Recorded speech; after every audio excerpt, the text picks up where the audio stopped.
air quality monitors moving forward with development of smart buildings, digital twins, it's also going to help with automation and energy efficiency. So what Baltimore and Maryland is kind of targeting for energy efficient buildings, that's all going to be part of the picture as well. This is Aaron Rice with Concierge, your concierge at eXp Commercial here in Baltimore, Maryland. And we are doing our podcast today, podcast number 2, epi number 2. And I've got a very special guest with us today, Mr. Stanton Wong. And Stanton is coming from overseas. Stanton, hello. How are you? Where are you calling in from today? Hi, Aaron. Thank you very much for having me. I'm calling in from Shanghai today. From Shanghai. Okay. All right. Yeah. Well, it is Thanksgiving here in the United States. Are you celebrating Thanksgiving out in Shanghai, I guess? No, maybe? So it's not a traditional holiday in China, but because I have so many American friends, we do have some sort of celebration planned. Well, good deal. Good deal. Well, I want to welcome you to the Metaverse. And what we'll be doing as we have our conversation today is I'm going to be kind of serving as the Metaverse VJ. So we're going to be going from location to location as we teleport to different locations. We'll start here in Manhattan, and then we'll come down and take a tour of the world famous Inner Harbor here in Baltimore. I definitely want to thank you for your time in joining me today. And so the first question I have for you is, in the Black and brown communities that are hit first and hardest with the hardest punch when it comes to being overburdened with outdoor air pollution and unhealthy indoor air quality, we have the least amount of resources to bounce back and recover. You've been in the space in the air quality, indoor air quality data collection space for, I guess, going on a decade now. Yep. How would you say either Reset is thinking about solutions to address these types of challenges, or just, your experience in the space? How are you guys, kind of addressing environmental justice and those types of things? Yeah. From our perspective, it's more about just visibility in general. So we are, with most standards, they're mostly volunteer. So there's 2 types of standards in the world. There are government required standards, which are mandatory, and then there are volunteer standards, which kind of push the envelope of what's possible. And we're on the volunteer camp, and so our focus has been more on making air quality something that's much more visible and apparent to everybody. I think air quality, there was the Clean Air Act back in, I think the 70s, something that kind of pushed air quality into consideration for outdoor air quality. I remember back in the day, just learning about acid rain and all that stuff, there was a lot more consideration for that. In China, in 2013, there was a documentary about the fog that you saw outside is actually pollution, not just fog. So it's PM 2.5. That opened the doors to a lot of discussion around air quality in general. The hard part is you can't solve this easily. There's no way to solve outdoor air quality easily. There's nowhere to solve indoor air quality very easily. And so it's a gradual process of awareness building. And then once there's awareness, there's possibility for solutions. And so from Reset's perspective, the kind of key element that we've kind of pushed more than anybody else is continuous monitoring, because air quality fluctuates really quickly. And trying to showcase not only is outdoor air quality bad, but indoor air quality is potentially worse, requires some kind of hard data, something that's more visible than just trying to guess at whatever air quality might be inside. So I'm doing a kind of roundabout answer, but very directly, we don't have a specific kind of mandate towards helping any group of people, but in general, we want to push this industry towards understanding that air quality is very important and that there's ways to visualize it and build awareness around it so that more people can think about what solutions are possible. Sure. Is it fair enough to say that Reset has analyzed more indoor air quality data per square foot or square meter, I guess, in your market than any other organization out there? And if that's so, how many millions of square feet or billions of square feet have you guys analyzed today? Actually, I can get that number for you. Give me 1 second. Yeah, sure. The answer is yes and no. So I think what Reset has done that's different from all, because, okay, let me take one step back. There are organizations who sell monitors and they have their own software platform. So they might actually be collecting more data than us. The difference from them and us is that we have our standard requires monitors, like projects who are using monitoring, to actually submit information on where they've installed the monitors, that the monitors are actually reporting correct data, that kind of stuff. So all our projects have all this metadata for the project, and we have the monitoring data with it. So in terms of a complete package, we probably have the most data. In terms of the amount of floor space, it's 450,000 square meters, which is approximately 4.5 million square feet, is how much coverage we have for air quality. Wow. Okay. Okay, cool. So I'm not sure if you can see it on your screen, but we are traveling, and I'm going to actually go ahead and hit the follow me button so that as I travel through the metaverse, you can follow right along with me, so you're not getting perfect left behind. But we are currently touring the Inner Harbor, the world famous Inner Harbor here in Baltimore, Maryland. Have you been to Baltimore before? I haven't actually. No? Okay. Well, welcome. We're overlooking the Inner Harbor that's about 300 some odd years old. So a lot of history here. One of the interesting things about Maryland is we have a new climate law. It's called the Maryland Climate Solutions Now Act. It's actually the most aggressive climate law in the nation. And it requires that all buildings, pretty much all the buildings that you can see as we're navigating through the Inner Harbor that are 35,000 square feet or more, need to start reducing their greenhouse gas emissions pretty quickly. They need to actually start calculating their greenhouse gas emissions starting January 1st, 2024. And they actually need to start reporting those greenhouse gas emissions to the Maryland Department of Energy starting January 1st, 2025. And there needs to be a 60% reduction by 2031 and net zero by 2040. So a lot of numbers there, but very aggressive when it comes to greenhouse gas reduction and kind of a transition to electric, all electric buildings. So as we're kind of touring throughout the Inner Harbor, which I often like to do when people come to the area or in the area, if they're in DC, which is about 40 minutes south, is, hey, come on up. We'll take a walk around the Inner Harbor, preferably at sunrise. So I had an opportunity to create a 3D model of the Inner Harbor here in Baltimore. So I want to welcome you to that. All right. So my next question is in and around LEED version 5 yes. and their indoor air quality performance credit that allows for continuous monitoring of indoor air quality up to 10 points. A reset certified monitor must be used for measurement. Can you talk about the early days of monitor certification and how it's evolved over the years with technology improvements? And what are some of the barriers that you're looking to overcome today? Yeah. So one of the hardest things for Reset starting off was that there was no hardware at a price point that was reasonable. And then the ones that were kind of up and coming monitors were, well, let me do this. When we first started, there were two types of monitors. There were ones that were reference grade. We would describe them as reference grade because they were calibrated in labs. They were designed to be very expensive lab equipment. And then on the other hand, there are really, really cheap sensors where they weren't designed to be calibrated. They were designed to be kind of put together from a DIY perspective. And then you could use it with no kind of consideration for whether or not the data is completely accurate or not. Very consumer friendly, but no guarantee on any kind of data quality.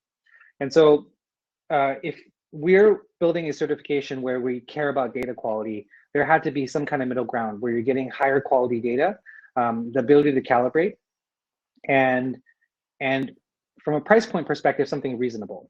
And so that's kind of where we started. We looked for different firms or manufacturers that can build something like this. We worked with two in the beginning to kind of build the first prototypes, and then built a spec around what we expect these monitors to be able to do. And so that was the kind of first version of Reset Air, where the focus was on what kind of equipment is needed, because we at the very beginning believed that continuous monitoring was absolutely necessary. We didn't want to go down the path of spot tests because we've seen our founder Rafer is an architect, so he's seen how spot tests are done. You flush out the space, you open all your windows. When the spot tester comes, you do the test, and then once they're gone, it doesn't matter anymore. Like air quality is not a relevant conversation after that. But especially in China, where there are a lot of issues with using materials that off gas a lot for like, let's say formaldehyde or benzene, this was actually a real issue. And so we were seeing that firsthand.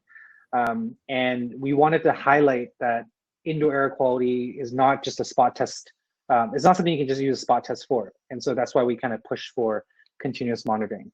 Getting the hardware up, getting software systems to be able to collect the data and parse the data, that was all a lot of ecosystem building in the early days of Reset. And so something that we're very happy about now is that indoor air quality monitoring, continuous monitoring is now much more mainstream. There are a lot of companies all over the world who are building software and hardware for this.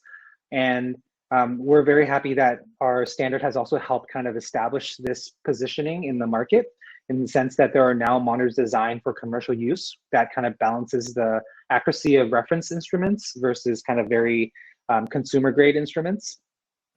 And just to answer the final part of the question, kind of where we see this going is that the price continues to go down as it gets to larger economies of scale, so that most buildings can easily install monitors in their spaces. And of course, we started from a kind of air quality health perspective, but air quality monitors moving forward with development of smart buildings, digital twins, it's also going to help with automation and energy efficiency. So what Baltimore and Maryland's kind of targeting for energy efficient buildings, that's all going to be part of the picture as well. And so the other part of the question, LEED version 5 and their indoor air quality performance credit, and the fact that a Reset certified monitor must be used for measurement. That's kind of, they actually just rolled that out this fall. It's pretty new new information. We're really excited that LEED now looks at continuous monitoring as part of something that they agree with, because it's been a long time coming. We've had a lot of discussion with LEED. They know that this is the direction everything is going, and it's great to see that it's actually being implemented in V5. We're also very happy that they looked to our standard, or accredited monitor standard, as one of the options. I believe there's two options. There's us and another accreditation that is also accepted. And so that also kind of balances it out. So it's not saying like we're the only ones that are usable. There's also other options. And it also just brings awareness that data quality is important. Monitoring, air quality monitoring is not as directly, not as straightforward as energy monitoring, where it's clear cut whether or not you have accurate data or not. With air quality, the sensors do drift over time. There's that kind of consideration, and how you put these devices together does impact what kind of readings you're going to get. And so they're kind of leads an acknowledgement that an accreditation or certification for monitors is actually important, is I think a really strong step in the right direction for understanding how important data quality is. Absolutely, and continuous real-time data as well. And then there's that transparency layer as well, right? Yes. That requirement. So one of the things that I found, I often walk around with a small carbon dioxide monitor. It's not a Reset certified monitor, but it's a small portable monitor and kind of a PM 2.5 monitor. And I kind of take it with me everywhere I go. So I've often found myself in LEED certified buildings, whether it's platinum, gold, or silver, kind of monitoring the air quality. And there's a lot to be desired there. I found some buildings, we'll say the Javits Center in New York, for example, where the air quality was just not very good at all. And I think that was like a LEED silver building. And so I really appreciate the fact that Reset is kind of along the lines of like an Energy Star, where if you qualify to be certified, that's great, but if your numbers or your benchmarking is off, you can lose your certification. you can become uncertified and have to be recertified. And Energy Star is kind of similar to that, as opposed to some of the other certifications where you get a plaque, and regardless of how the building performs, and most buildings don't perform as designed, you don't lose your plaque. So I appreciate the fact that Reset is really one of those types of real-time continuous monitoring standards that really gives people an idea of how the building's performing continuously and in real time. So I appreciate that. Yeah, I think this is something we discussed recently, actually internally, that it is harder for standards who were built or designed at a time when there was less technology around to be focused so much on performance. So we built our standard at the very base level for performance. And what we understood as performance from an operating perspective is you need live data, because that's the only way you can detect whether or not you're performing properly. An example would be something we know LEED is going to move towards as well, is going to be continuous monitoring for energy. And the reason for that is because there are LEED buildings who originally were, let's say, they got LEED Platinum. But over time, let's say it's not even the equipment's changed, it's just that the facility management team has changed and they've lost some of the knowledge for how to operate the building. There's no kind of third party verifying that they're maintaining the performance standard that they initially were successful at. And so just having visibility of the data, making sure that this is being reported to a third party who's kind of auditing the project over time, creates that extra bit of pressure that will allow project teams or management teams to actually really implement considerations for performance. And I think that's going to be key moving forward as well for performance. Just there needs to be someone else watching your back, making sure that you're doing all the right work. That's right. That's right. So hopefully, LEED Platinum energy hogs will be a thing of the past. Yes. Right. And we'll get some real-time data. So that's good to hear that they're kind of working on that. Because like I said, when I travel with these aircraft, and like I said, I take them everywhere, in hotels, and hotels are pretty scary because the carbon dioxide numbers can reach above 1,000, 1,200, 1,500 really easily. And the only way to reduce those numbers is getting fresh air into the room, into the space. And most hotels, you can't open the windows. If I'm in a hotel where I can open the window and get some fresh air, then I see the numbers going down. But it can get pretty scary in some of these locations. And so, I guess therein lies the opportunity to have a conversation with some of the hotels and about, getting monitoring the real-time indoor air quality, which I think most do not. But you've got some case studies for some hotels that are kind of on the right track, would you say? Yeah. What we've seen is hotels in Europe have actually been taking the lead on this front.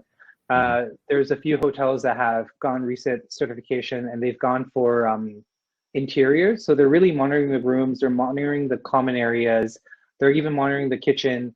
And just making sure that their system is operating properly, because it's relatively newly renovated, and so it was designed to have air quality at, let's say, under 1,000 ppm for CO2. It's designed to have filtration that can keep PM2.5 down.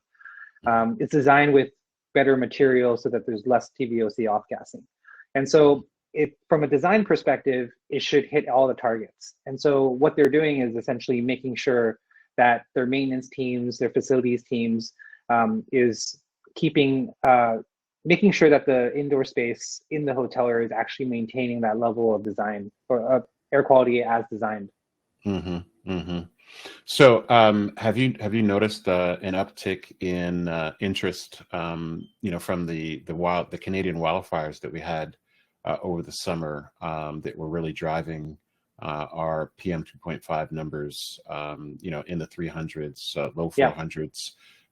Did you notice an uptick in interest in Reset certification, and how do you guys kind of work around that and kind of talk about PM 2.5 and what the parameters are there? We got an uptick of interest in learning about Reset. I think what we've been seeing is that certification is a funny business in the sense that because it's voluntary, The consideration is more from a marketing perspective, but we get a lot of questions where we know that the property owner is going to implement something, but they might not be certifying. Mm-hmm. So that's very common. And from our perspective, that's okay. I mean, it's not the best scenario from a business perspective, but from a purpose and mission perspective, our goal is to push building owners and industry towards performance monitoring. And so if they look into this and realize, oh, I should be installing PM2.5 monitors in indoor spaces.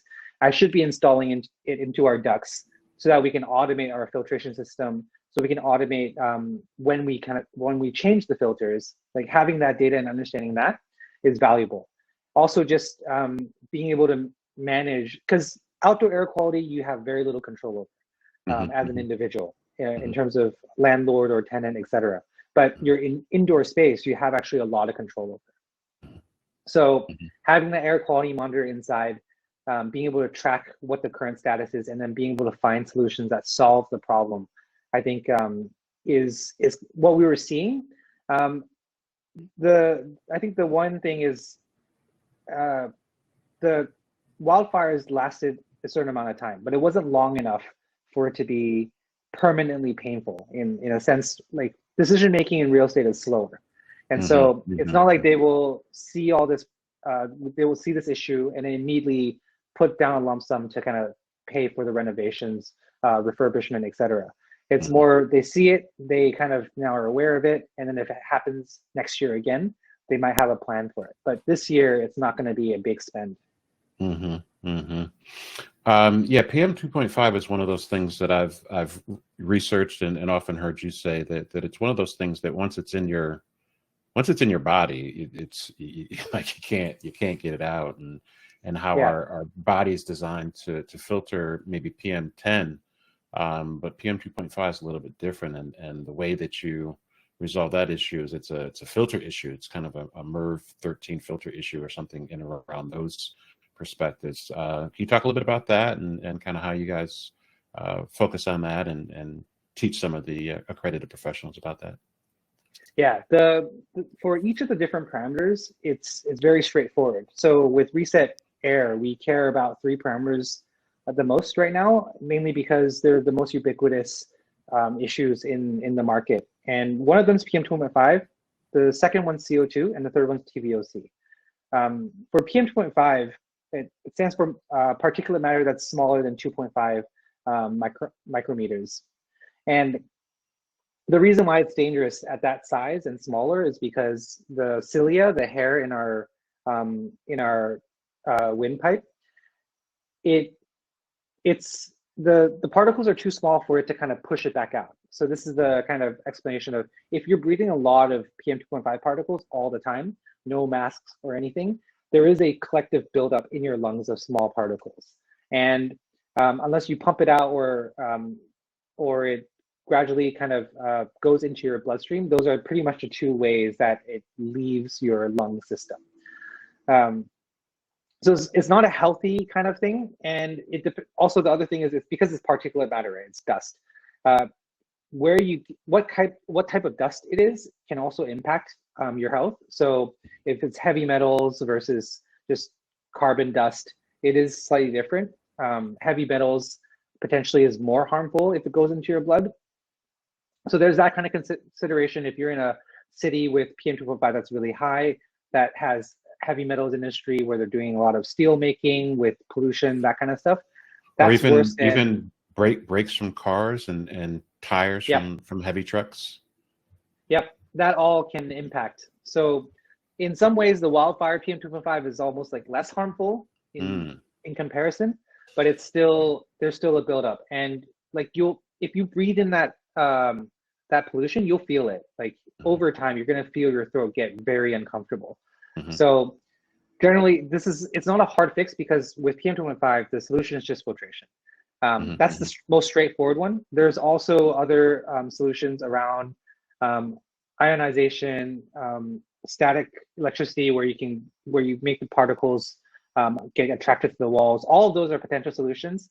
The most straightforward one is filtration that basically captures the particles and then you're good to go. So you also mentioned CO2 earlier, opening windows dilution. That's pretty much the general agreement on how to solve that. And for VOC, it's active carbon as part of filtration, or diluting it via the same way as CO2. Both are solutions for that. So individually, they're relatively straightforward. The key is if you're trying to solve all three at once, what is the balance to do all of them? Mm-hmm. Mm-hmm. Mm-hmm. So, I kind of come to this space as a commercial broker here in Maryland and in the DMV, servicing tenants, representing them on finding healthy, smart, high performance buildings to relocate to if they're kind of in that flight to quality mode, or if they're currently in a lease. Being able to help them get their spaces, Energy Star tenant space certified and reset certified as well for the performance of their workforce. But I come to this space from reading an interesting book, which I'm sure you've read, Healthy Buildings by Dr. Joseph Allen and John McCumber. And in that book, they mention reset, and that's I think where I first heard about the designation. And they also go on to read about indoor air quality monitors and things like that. And so I went ahead and got my AirThings indoor air quality monitor for my home just to kind of try it out and see what it was like, and realized that we had very high radon levels, 10 to 20 picolaries in our home, which the EPA says is, smoking 20 to 40 cigarettes a day. And we've been living here for close to 20 plus years. So needless to say, we've since gotten the radon mitigated, but that was my first entree into this healthy indoor air quality space, and just kind of learning more about it from kind of resolving the issue that we had here in our home, and trying to resolve the air quality here.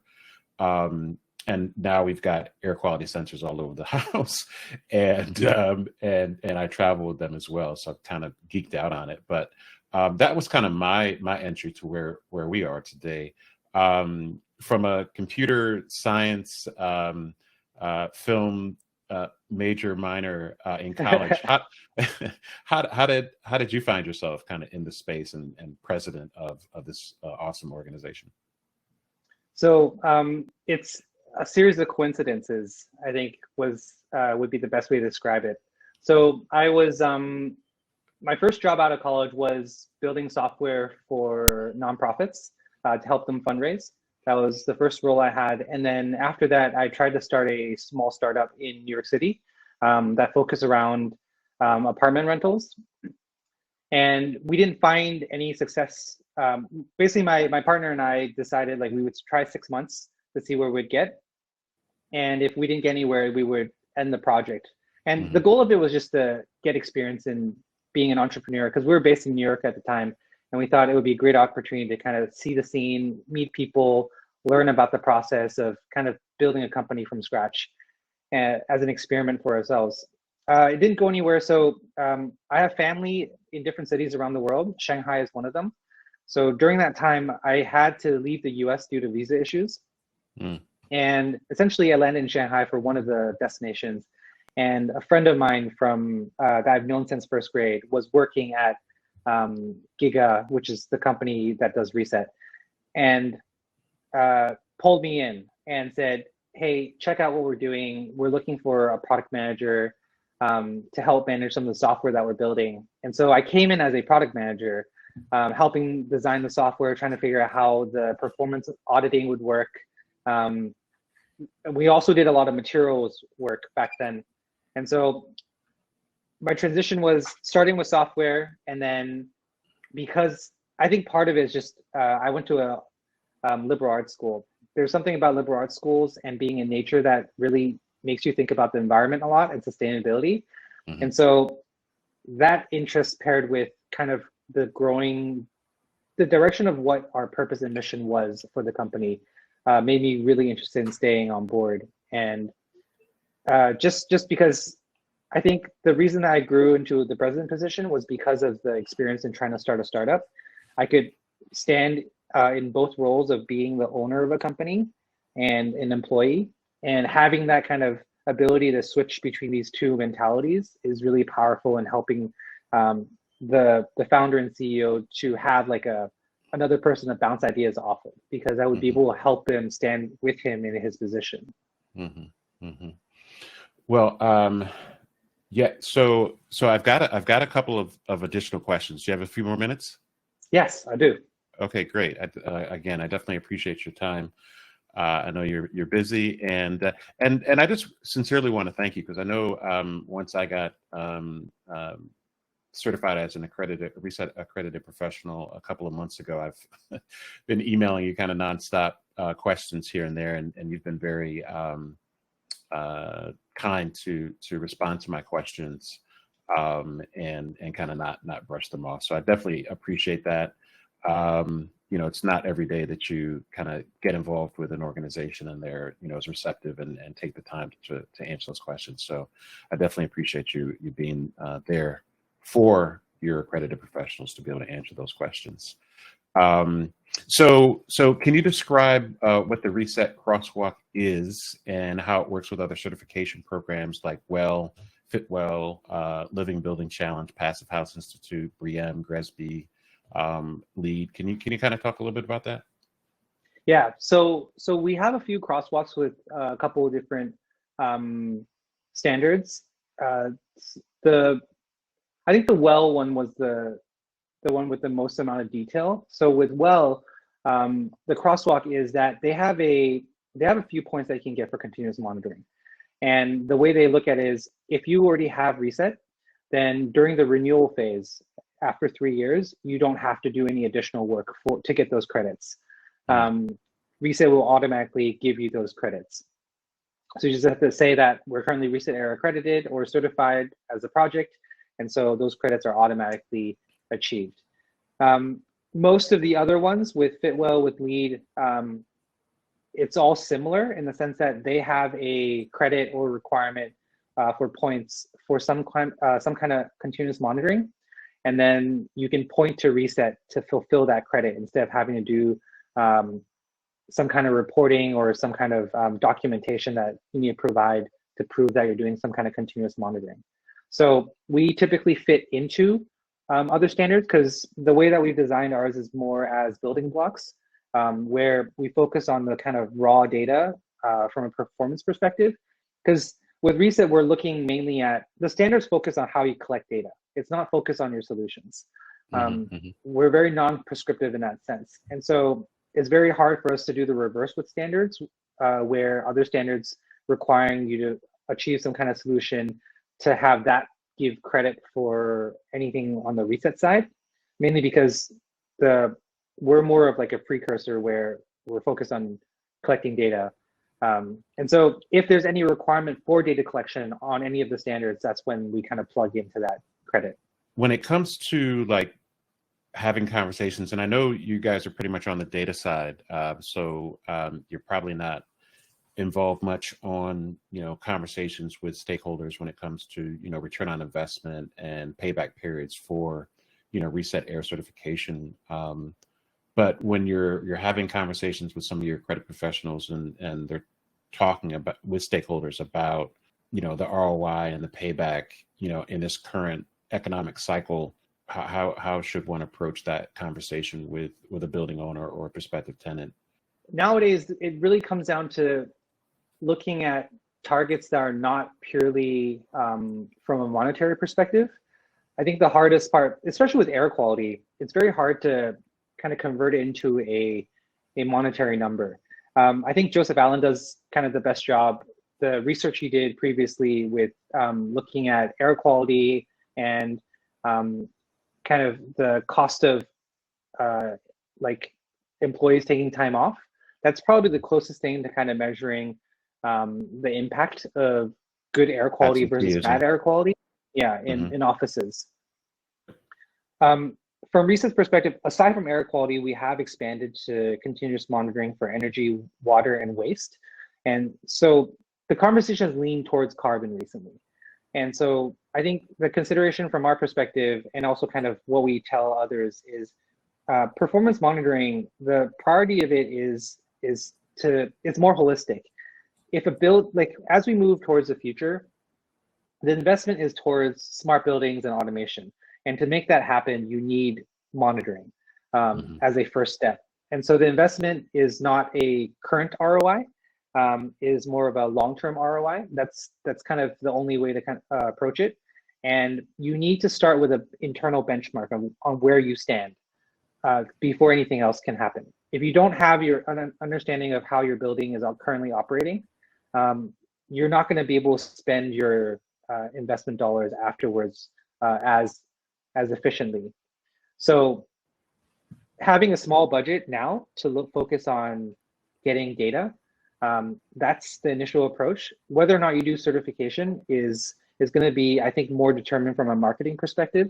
There are a lot of properties, especially in this market where it's consolidating. There are certain properties that are doing really well because they attract a clientele who's looking for really high quality buildings, who also have ESG metrics or also have additional data that they can provide for carbon reporting. Like those, if you're kind of established in that position as a landlord, you're not going to have as hard of a time in this market. If you're kind of middle of the ground, where you're competing on a price level with other buildings, that's when it gets slightly harder because you don't have as much of a difference in offering. And so something that Reset needs to do in general is we need to build our brand more. I think that's our biggest weakness. We have a lot of good ideas, but we're not nearly as well known as LEED or WELL. It's helping that with, for example, LEED V5, we're being mentioned in their standard, but there's a lot more work to be done. And I think in general, our goal is still performance monitoring for buildings, and their buildings are going to come around. It's just like you said, the market and the current market is not the greatest for a lot of investment. And so we would say that for most APs, the best way is to start building this relationship where the one difference with Reset versus other standards for APs is that this is a long-term relationship. You're not going in, installing everything, doing the certification once, and you're done. Right. It's not a one-time thing. You go in, you can start with not doing any certification. You start with monitoring, and you help the client figure out what are the next steps. At some point, it might be worth it from a marketing perspective to do the certification. It might be worth it for a reporting, some kind of reporting to do the certification. But the other aspects are with this monitoring, you move towards automation, you move towards building efficiency, et cetera. So there's a lot of you start with monitoring, there's a lot of things that can build off of it. Yeah, to your point, we're finding in our market, or at least in the market in the US, is those Class A trophy buildings seem to be the destination for the flight to quality, and it's the Class B, Class C buildings that are older, that don't have all the up-to-date systems. And those newer buildings, or ones that have been retrofitted, and the Empire State Building is probably one of the best examples I can say in regards to a building that was constructed in 1929 in 1 year and 45 days during the Great Depression, as a historic building that Anthony Melkin and the Empire State Realty Trust and Dana Schneider have put a lot of work into retrofitting that building and making it a healthy, smart, high performance building, and really kind of creating a model to distribute to other building owners and tenants in regards to kind of how to do it right. And you'll see in the press that organizations like LinkedIn that currently have probably 600,000 square feet are taking on another 100,000 square feet within the building. And so those types of building owners are doing very well in this market. So it's not all buildings that are suffering in the current economy. The building that I work out of is the Harbor East Tower, the old Legg Mason Tower here in Harbor East, and I, it took me a while, but I was able to find a WELL certified building, a LEED certified building, a BOMA 360 building, and an Energy Star certified building, kind of all in one. It's got a pretty good Energy Star 97. So I kind of coined it the healthiest building in Baltimore. And for the work that we're doing and helping educate tenants and building owners about healthy, smart, high performance buildings, it's very important for us to kind of plant our flag in such a space. So to kind of lead by example. So and the building that I'm in has very low vacancy. I think it's 99% occupied. So it's definitely true that the buildings that are investing in this type of work are finding very good success. But there are other situations where tenants are going through this, flight to quality phenomenon. But like, how do you know you've actually flown to quality, right? How do you know that these things are actually working? You walk into some spaces that have air purifiers, which I think is great for PM 2.5. But I often ask, like, how do you know this is actually working? And they tell me because I can hear the fans running. And I'm like, no. You actually want to be monitoring how well these air purifiers are working, which I found pretty interesting. But can you talk a little bit about, just as we shift a little bit, kind of residential reset air standard and certification and the process, and maybe some differences between the residential side and the commercial side when it comes to reset? Really quick anecdote about filters. One of the funniest story that I heard is a friend of mine bought a filter, and they were using it for 6 months, and they said, I don't think this really works. I hear the fan, but the air, like the sensor that I have, always shows the air is still really bad. And I went over to check what was going on, and I noticed that the filter that was installed still has packaging around it. So he's been running the filter for 6 months, and it was never filtering anything. That was a really funny story. Yeah, you got to take the. I mean, this is something we touch twice a year. I use MERV 13 in my house, so I actually find myself changing my filters once every 60 days. I don't know if that's good or bad, but I know that when I go to change my filter in my house, that it's pretty nasty. So I kind of get these things by the case, but I have noticed our air quality has gotten a lot better with these. But yeah, so the residential reset air standard and the difference between residential, commercial, how much traction you guys getting on the residential side? So for residential, I'd say that the standard, so just a quick explanation of how the standards are different. The standard for residential focuses a lot more on sleeping spaces because we spend the most amount of time at home in our bedrooms. And so the focus is making sure that you're monitoring that area because we think that's the most important and most high value. As for certification, reset isn't really designed for residential use in the sense that, like, because we're continuous monitoring, right? There's an annual fee to the certification for the continuous audit. It doesn't make as much business sense for an individual to pay for a certification. And so what has been happening typically is the standard will be referenced in some way, and then a property owner or like an apartment might have their showroom certified, but the individual tenant units will typically not be certified, which we think makes the most sense. The other alternative is if there's a central HVAC system for a residential tower. So some kind of condo where there's a central system delivering air to everybody. We have had scenarios where I don't think we got any certified, but we do have a building, I think in the US somewhere that's certified for reset air core and shell for a residential building. And it's because they were in charge of delivering air to the different tenants and the common areas. And so they're monitoring the air being delivered to each tenant space. But and the payment for that came out of the management and not individual tenants. Okay, so it's more of a multi-family solution as opposed to an individual house. It makes more sense to be a multi-family, kind of a residential commercial solution. Correct. Okay, got it. Okay, well, as we close out, I just have a couple of other quick questions. Can you leave us with your most memorable case study of a reset success story? And the second part of that question is describe the types of building asset classes that you're excited to see become reset certified and kind of carry that badge. Yeah, I think the most the strongest memory in terms of an anecdote is a project that went above and beyond. And this is a case study I mentioned in all our recent AP trainings as well. But it's a new build where they had a large budget, so they installed air quality monitors everywhere, and they had so much data, and their facility teams were so familiar with looking at the data that they could immediately catch issues in the building before anybody else knew something was happening. And so the example here is it's a new building. There were a lot of tenants moving in. They had rules around renovations happening during office hours.